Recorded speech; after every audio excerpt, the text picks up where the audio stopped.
Hello friends, welcome back to my channel. तो चलिए friends, आज की इस वीडियो में मैं आपके साथ में कुछ खास जो बातें होती हैं हम वो शेयर करेंगे कि क्या होता है कि जो हमारी एक कुर्ती होती है उसको रेडी करने में कितना टाइम लगता है और हमें उसमें क्या क्या मतलब करना पड़ता है। ठीक है, मैं आपको स्टेप बाय स्टेप हर एक टिप्स में आपको बताऊंगी फ्रेंड्स, छोटे से लेकर बड़े तक। ठीक है, कि हमें सबसे पहले जो हम कमीज की कटिंग करते हैं उसमें हम सबसे पहले क्या करते हैं, क्या नहीं करते, किस तरह करते हैं, कौन सी चीज़ को हम किस तरह से लगाते हैं।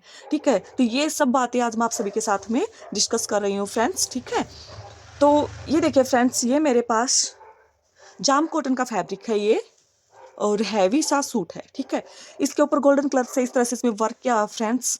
ओके, और जो पाइप वाली होती है लेस, उससे ये इसके ऊपर पाइप, छोटी पाइप होती है ना, उसके ऊपर इसके ऊपर ये वर्क किया हुआ है। फुल हैवी सूट है फ्रेंड्स, लेकिन इसके ऊपर हमें इनर लगाना पड़ेगा।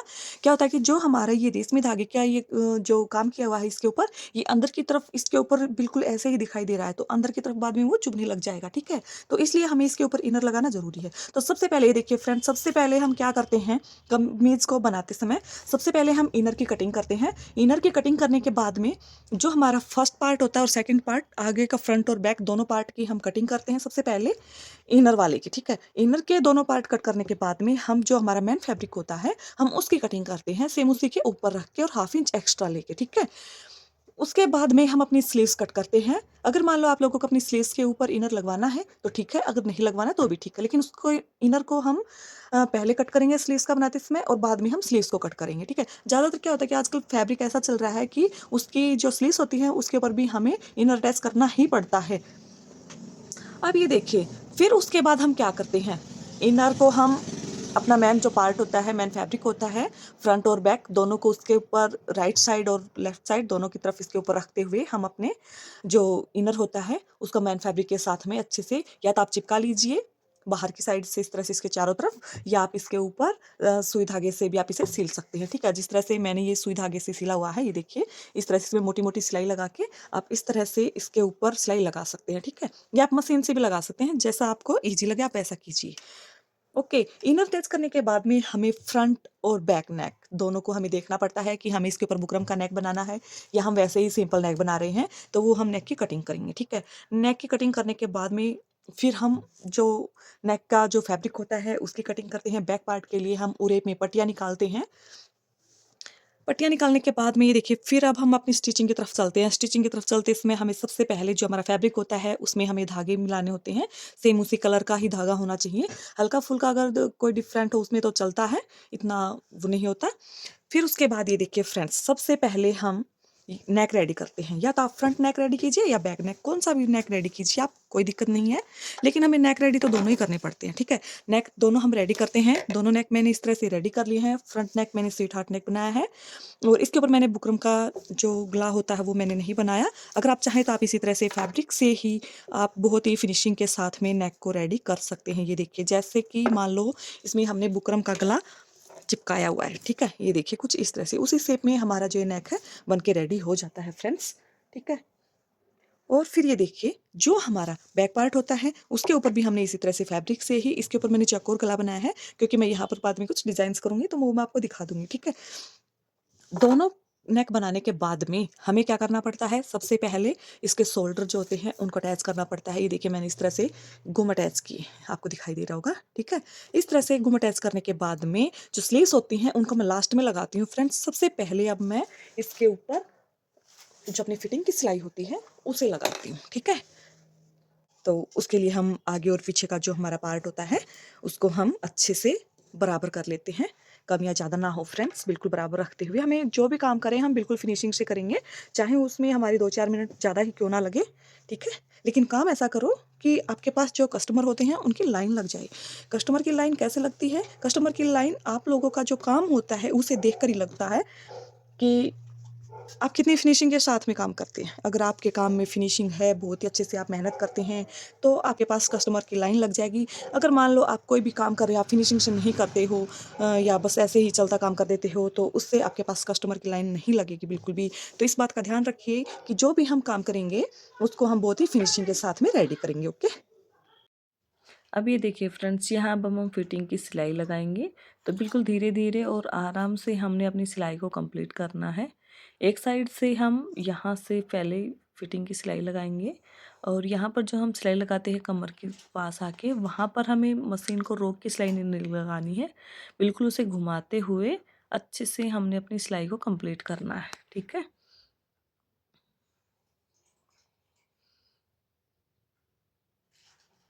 यहाँ तक हम इसके ऊपर अच्छे से सिलाई लगा लेंगे, जहाँ पर हमने हिप के ऊपर जो निशान की मार्किंग की है वहाँ तक। अब हम वापस घुमाते हुए 1/2 इंच का मार्जिन रखते हुए हम एक सिलाई और लगा लेंगे यहाँ पर।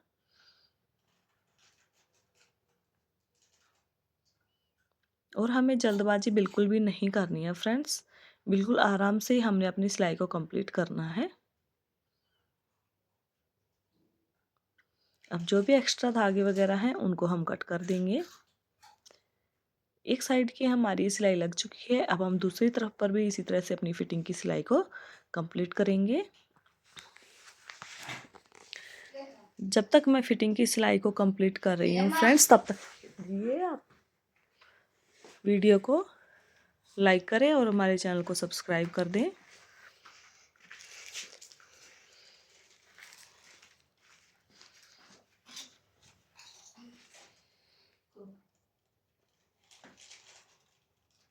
यहाँ से हम जो सिलाई शुरू करेंगे, सबसे पहले हम यहाँ पर पक्की सिलाई करेंगे, उसके बाद में हम आगे की तरफ सिलाई को भी इसी तरह से कंप्लीट कर लेंगे।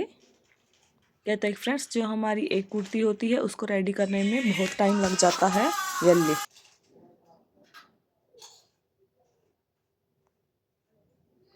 और अब इसके पास से भी हम 1/2 इंच का मार्जिन रखते हुए हमने एक सिलाई और लगा ली है।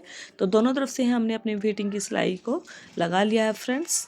ठीक है, दोनों तरफ हमने डबल डबल सिलाई लगाई है इसमें, और उसके बाद हमने अपनी सिलाई को कंप्लीट कर लिया है। ये देखिए कुछ इस तरह से। ठीक है, अब इसके बाद हमारी जो हिप होती है उसके ऊपर हम कपड़े से आई लुक बनाएंगे।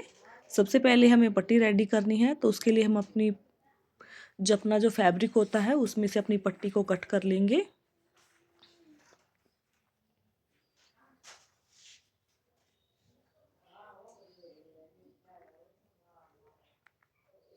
ये देखिए फ्रेंड्स, इस तरह से हमने 1.5 इंच के लगभग हमने पट्टी कट की है, और इसमें से हमने इस तरह से 2 पट्टी बना के मतलब रेडी कर ली हैं। अब हम इनको अपने कमीज़ के ऊपर अच्छे से अटैच कर लेंगे। तो ये देखिए, हम दोनों पार्ट्स को अलग अलग रखेंगे यहाँ पर, और हम यहाँ पर मार्किंग कर लेंगे, जिससे हमें पता चले कि हमें इसके ऊपर से ही सिलाई रखनी है, नीचे की तरफ हमें इसमें कुछ नहीं करना है। ठीक है, तो यहाँ पर हम जो हमने मार्किंग की है इसके ऊपर की तरफ रखते हुए हमारा जो एक पार्ट है, सबसे पहले हमें उस पार्ट के ऊपर इसके ऊपर सिलाई लगानी है। देखिए यहाँ तक। अब हम इसको वापस नीचे की तरफ इस तरह से घुमा लेंगे अपने फैब्रिक को, और अब हम एक सिलाई और लगा लेंगे। ठीक है, सबसे पहले हमने एक पार्ट के ऊपर रख के इसको सिलाई लगानी है, फिर हम दूसरी तरफ इसको घुमाते हुए दूसरी तरफ लगाएंगे। तो ये देखिए, हमने एक तरफ इस तरह से लगा ली है, अब हम इसको घुमा लेंगे, और अब हमारा जो नीचे वाला पार्ट है, अब हम इसके ऊपर भी इसी तरह से इसको बराबर रखते हुए इसके ऊपर भी हम सिलाई लगा लेंगे।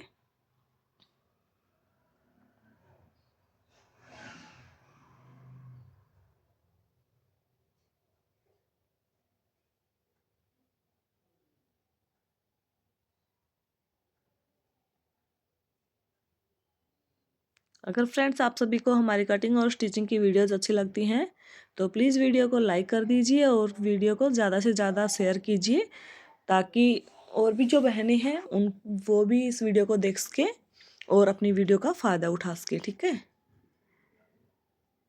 और साथ ही हमारे चैनल को सब्सक्राइब कर लेना, और उसके साथ ही आप बेल आइकन का बटन ज़रूर प्रेस करें, ताकि आपके पास हमारी हर एक वीडियो की नोटिफिकेशन पहुंच सके।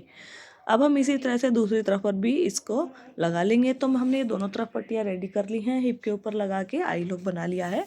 अब जो हमारा फ्रंट पार्ट है उसमें हमें कुछ नहीं करना है। जो हमारा बैक पार्ट है उसकी लंबाई बिल्कुल सही है, लेकिन जो हम अंदर की तरफ फोल्ड करेंगे वो हमारे पास एक्स्ट्रा फैब्रिक नहीं है, तो उसके लिए हम यहाँ पर जॉइंट लगाएंगे।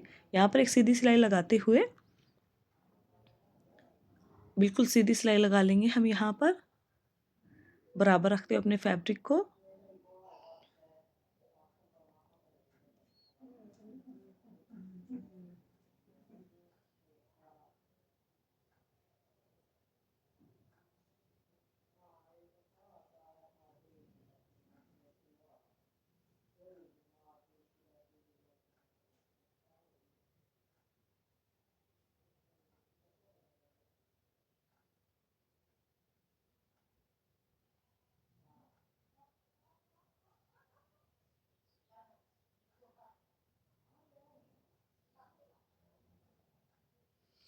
और फ्रेंड्स, जिस तरह से मैं अपने कुर्ते की स्टिचिंग कर रही हूँ, अगर आप सेम वैसे ही करेंगे तो आप भी अपनी कुर्ती की स्टिचिंग बहुत ही कम टाइम में अच्छे से कर पाएंगे।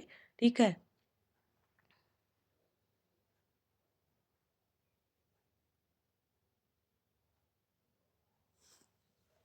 और जो भी काम करें, चाहे आप थोड़ा कर लें, लेकिन उसको फिनिशिंग के साथ में रेडी करें। जिसे जो हमारे कस्टमर होते हैं वो इन्हीं सब चीज़ों को देखते हैं कि उन्होंने कितने फिनिशिंग के साथ में अपने वर्क काम को किया है। ठीक है। तो हमें इन सभी छोटी छोटी बातों का ध्यान रखना होता है कि सिलाई करते समय हमें किन किन चीज़ों का ध्यान रखना पड़ता है।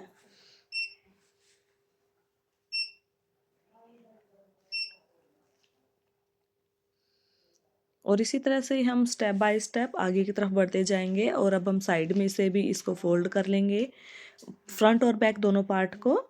ठीक है। फ्रंट और बैक करने के बाद में ये हमारा कमीज यहाँ तक रेडी हो चुका है।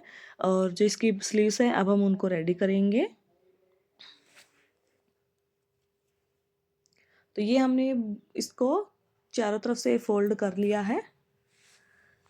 ठीक है। कमीज को साइड में से भी और नीचे से भी। ठीक है।